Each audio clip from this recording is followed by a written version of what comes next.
मर्डरचं प्रमाण बघा, सगळं परळी, बाकीचं काय राख परळी, वाळू परळी, सगळं काही तिकडं चालतं, आमच्या इकडं नाही चालत। जे माजी मंत्री आणि मंत्री आहेत यांच्याच भागातून बळावलेली गुंडगिरी आहे, आमच्या इकडं गुंडगिरी नाहीये। आणि हे जे चाललंय ना खोक्या बोका, परत कुठं प्रकाश दादाचं काहीतरी काढायचं, जुने संदीप क्षीरसागरचे व्हिडिओ काढायचे, आरसे आरोपी व्हायला भाजीपाला काय, कसे बी आरोपी होतात का काय? आता बीड जिल्ह्यातले काही लोक मोकळे झालेले आहेत, मोकळे झालेले लोक अशा पद्धतीचे गेम खेळत आहेत। त्यांनी भारतीय जनता पार्टीचा उमेदवार सोडून दुसऱ्याचा प्रचार केलेला आहे, शिट्टी या चिन्हाचा प्रचार केलेला आहे। मग कारवाई करायची तर त्यांच्यावर कारवाई करा, असं माझं मत आहे। मुख्यमंत्री किंवा तुम्ही राष्ट्रीय सचिव स्वतःला मानता आणि बीड जिल्ह्यात माझी एकच सीट मानता, मग कसं काय राष्ट्रीय सचिव असू शकतो? यावर तुमची पहिली प्रतिक्रिया काय? उत्तर प्रदेशच्या प्रयागराजमध्ये ही अटक झाली, अत्यंत चांगली बाब आहे। त्यांनी जी चूक केलेली आहे त्या संदर्भात त्याला अटक झालेली आहे आणि आता कायद्याप्रमाणे त्याच्यावरती कारवाई होईल। पंकजा मुंडे यांनी असं म्हटलंय का मुलाखतीत की नाही, मात्र एक मिनिट ह्याला सोडून घेऊ ना पहिल्यांदा। आत्ताच सर्व विरोधक 2 दिवस झाले तुमचा आरोप करत होते, तुमच्यामुळे कुठेतरी खोक्याला अडवलं जात आहे, पोलिसांकडून दाबलं जात आहे, लपवलं जात आहे। अजिबात नाही, मी कोणत्या पोलिसला कधी फोन लावत नाही। त्याला अटक करा म्हणलं तर मी स्पष्टपणे माझ्या मुलाखतीत म्हणलं ना, त्यांनी जे चूक केली असेल त्याच्यावर कारवाई करा, तर त्याच्यावरती कारवाई झालेली आहे।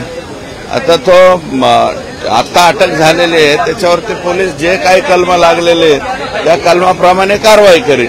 पंकजा मुंडेंनी एका मुलाखतीत म्हटलंय की पक्षश्रेष्ठीने फडणवीसांनी सुरेश धस यांना समज द्यावी, ज्या पद्धतीने त्यांनी आमच्यावर आरोप केले काही संबंध नसलेला, ते अत्यंत चुकीचं आहे।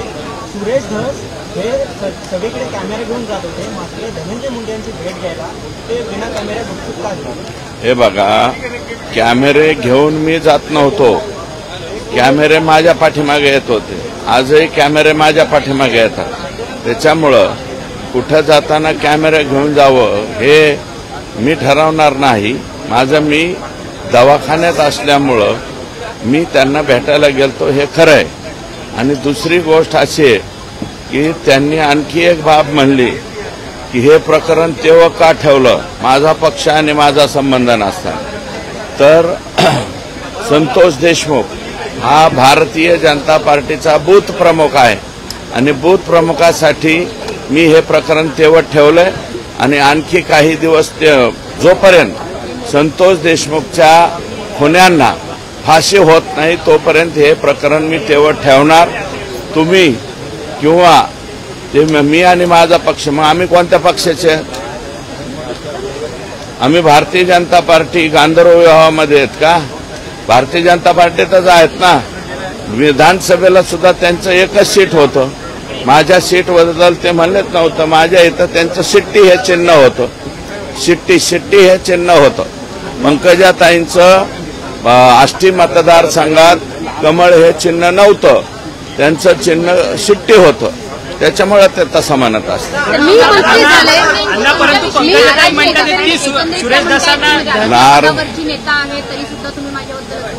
नाही, मी टीका काय करतोय की संतोष देशमुख सारखं अतिशय भयानक प्रकरण घडलेलं असताना त्या स्वतः संतोष देशमुखच्या घरी भेटायला गेल्या नाही, त्या प्रकरणाबद्दल भ्रशब्द बोलल्या नाही। धनंजय मुंडेंच्यावरती एवढे आरोप होत होते त्याच्यामध्ये त्या बोलल्या नाही। ज्यावेळेस धनंजय मुंडेंचं मंत्रिपद गेलं त्याच्यानंतर ते म्हणतात उशीर झाला, मग ह्यांना म्हणजे शपथच द्यायला नको होती, अमकं तमकं। कधी पद गेल्यावर, जोपर्यंत ते पदावर होते तोपर्यंत तुम्ही एक शब्द बोलले नाही। आम्ही मात्र ते पदावर होते तरी त्यांना या पदावरून हटवावं अशा प्रकारची मागणी त्या ठिकाणी करत होतो। चुकीची काय मागणी होती? त्यांचं म्हणणं आहे की मी मंत्री झाल्यानंतरच सुरेश धस यांना गुन्हेगारी आहे की पंकजा मुंडे मंत्री झाले त्याच्यानंतरच तुम्हाला दिसली असं? नाही, ते कोणाकडे बळावली? तुम्ही दोघे नेते जे माजी मंत्री आणि मंत्री आहेत यांच्याच भागातून बळावलेली गुंडगिरी आहे। आमच्या इकडे गुंडगिरी नाहीये. मर्डरचं प्रमाण बघा, सगळं परळी. बाकीचं काय, राख परळी, वाळू परळी, सगळं काही तिकडं चालतं. आमच्या इकडं नाही चालत. आणि त्यांचं दुःख हेच आहे, आमच्या इकडं त्यांच्या विचाराचा माणूस निवडून आला नाही. भाजपमध्ये असताना त्यांनी अपक्षांना पाठिंबा द्यायचं कारण काय होतं? तिकटवरती मारहाण करतानाचा व्हिडिओ आलाय. धनंजय देशमुख यांचे ते सहकारी आहेत, ते मारहाण करतात. अजून एक व्हिडिओ बीडचा समोर आला आहे. मी पाहिलेला नाही. तो पाहिल्याच्या नंतर त्याच्यावर प्रतिक्रिया व्यक्त करतो. अजय मुंडे म्हणतात की सह आरोपी करा म्हणून खोक्याच्या प्रकरणात. कार्यक्रमामध्ये तुम्ही म्हणाला होता की कृष्णा आंधळे प्रयागराजमध्ये आहे, मात्र सतीश भोसले देखील आता सध्याला प्रयागराजमध्येच मिळालेला आहे. ठीक आहे, तो प्रयागराजला मिळाला का अजून कुठं मिळाला त्याच्याशी ते पोलीस येऊन त्याला सांगतील. मी उदाहरण दिलं होतं की कृष्णा आंधळे अशा प्रकारे काही करू शकतो, तर तो अजून फरार आहे, तोही सापडेल असे माझ्या आशा. अजय मुंडे म्हणतात की तुम्हाला सह आरोपी करा. अजय मुंडे एक मिनिट आहे का, अजय मुंडे फार लहान आहे, लहान लेकराबद्दल मी बोलणार नाही. आणि माझं धनंजय मुंडेंना म्हणणं आहे, याला त्याला बोलायला लावण्यापेक्षा स्वतः बोला. तुम्ही बोलल्याच्या नंतर मी उत्तर देईन. विजय वडेट्टीवार पण सापडला पाहिजे. 100% खोक्या, बोका, अजून चोका काय जे असेल ते पोलिसांनी चौकशी करावी. त्याचा आका सगळ्यांची चौकशी करावी. जे सापडेल त्यांना सगळ्यांना आतमध्ये घालावं. मला काय माहिती. पण अण्णा तुम्ही म्हणतात की पंकजाताईंचा विचारांचा माणूस निवडून आला नाही. पंकजाताई तर या भाजपमध्ये आहेत, तरी देखील अशा पद्धतीनं आष्टी विधानसभा मतदारसंघात त्यांच्या विचाराचा माणूस निवडून आलेला नाही. मी भारतीय जनता पार्टीचा माणूस म्हणून निवडून आलेलो आहे. पंकजाताईंची तक्रार तुम्ही राष्ट्रीय नेतृत्वाकडे करणार आहात? 100% करणार. आतापर्यंत केले नाही, आता लेखी स्वरूपात करणार. पंकजा म्हणतात की राष्ट्रीय नेता आहे, मी लहान मुलांना बोलणार नाही. त्यांचे जे थोरले भाऊ आहेत ते बोलल्यावर मी बोलत. एक मिनिट ऐका, लहान लेकरांना मी बोलणार नाही. जो अजय आहे तो खूप लहान आहे. अजयला बोलायला लावलेलं आहे. कोणी बोलायला लावलेलं ते माहिती आहे. माझं त्यांनाच आव्हान आहे, अजयला काय बोलायला लावतात तुम्ही स्वतः बोला.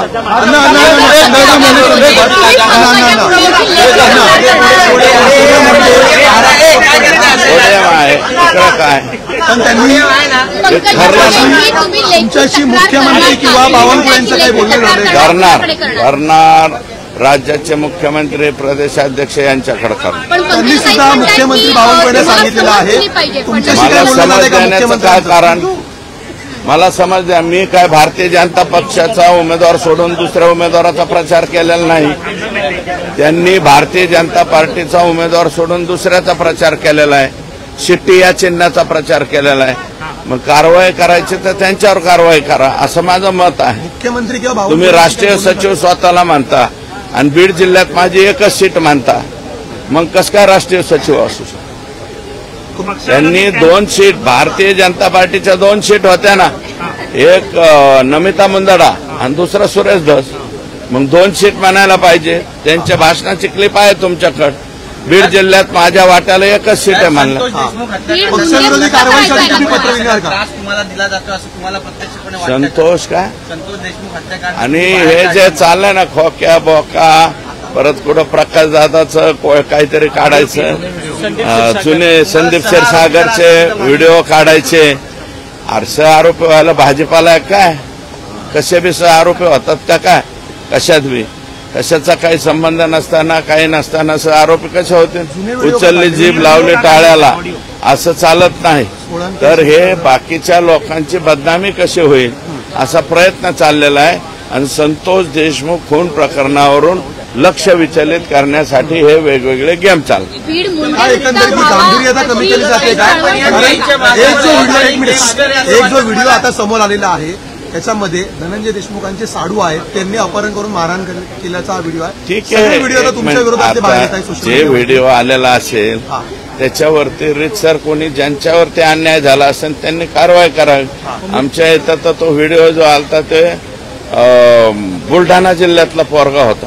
मी स्वतः माझ्या इथल्या पीआयला सांगितलं बुलढाण्याला जा आणि त्याचं काय ते स्टेटमेंट घ्या आणि त्याप्रमाणे कारवाई करा. लक्ष भाडकावून आता बीड जिल्ह्यातले काही लोक मोकळे झालेले आहेत. मोकळे झालेले लोक अशा पद्धतीचे गेम खेळत आहेत. अशाच नवनवीन अपडेट्ससाठी डिजिटल कोल्हापूर चॅनेलला सबस्क्राईब करायला विसरू नका. आमच्या फेसबुक, इन्स्टालाही नक्की फॉलो करा.